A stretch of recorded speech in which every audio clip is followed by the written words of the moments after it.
Hi guys! Welcome back! It's me, Ellern again, and you're still watching on my YouTube channel! So yun nga guys, kumusta kayong lahat? Yes, it's been more than 5 months na hindi tayo nakagawa ng video.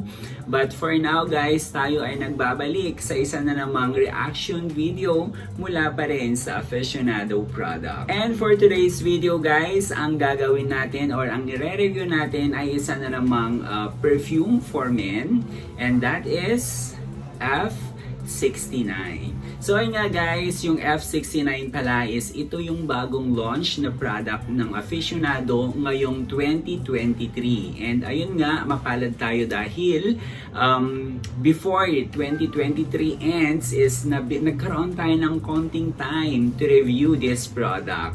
Okay, are you guys excited? Tara, simulan na natin. So ayun nga guys, no, yung F69, kung mapapansin nyo, ito siya. So ito is perfume siya for men. And nakikita nyo naman, nakaseal pa yung ating Aficionado product. Ayan. Ayan. So make sure lang guys na kung bibili kayo ng Aficionado products, make sure na well sealed siya. Okay? So ito, try na nating i-open. So ito na siya. Make sure lang din na kapag bibili tayo is kung mapapansin nyo itong bottle is kulay green. So kapag bibili tayo, either makakuha tayo ng kulay red, blue, green, and pink. Okay, okay lang yon. It doesn't matter kung anong kulay ng bottle. As long as tama. Okay, always check that F number on the top. Okay? Bottle. And then, also, check kung pareho ba yung nakalagay dito na F number dun sa bottom part niya. Ayan, dito. So, ayan. So, dapat guys, nagmamatch yan ha. Kung ano yung number dito sa taas, same din ng number dito sa bottom part. Okay? That's one way how to check kung tama ba yung in-order natin na product. So, open na natin siya. So, guys, pala no, yung i-review pala natin is 85 ml. Open na natin. Ayan. So, ayan. So, try natin siyang i-spray muna. OMG.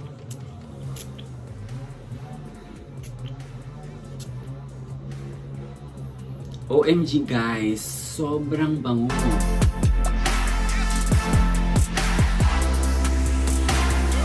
I love it.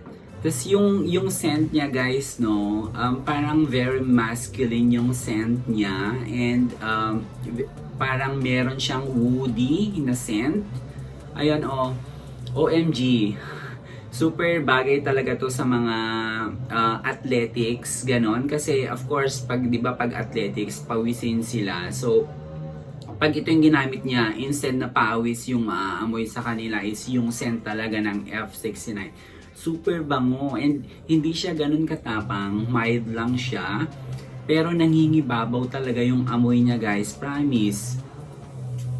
OMG.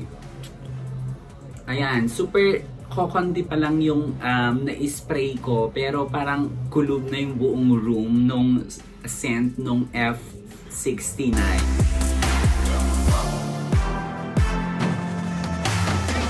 I think I found my new favorite now.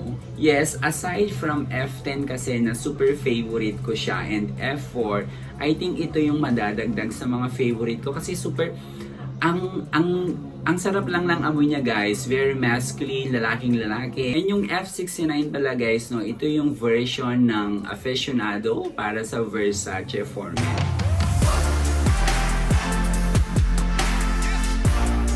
And again guys, no, pag bibili kayo ng F69 na 85 ml, of course, magkakaroon kayo ng, of course, yung pouch, okay? Just like this one. So, ito naman, comes with different color naman siya. So, I'm not so sure kung pwede mamili. Pero, siguro, pag sa physical store kayo bumili, I think baka pwede naman.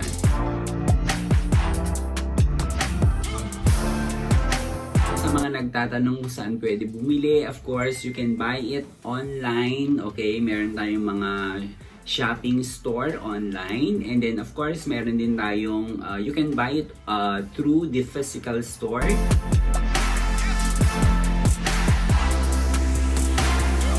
Sa mga nagtatanong kung magkano nga yung F69, of course guys, ito is 288 per 85 ml. One way din para makatipid, pag naubos nyo yung 85 ml na bottle, of course, sa next purchase nyo is dalhin nyo yung bottle para magkaroon kayo ng discount.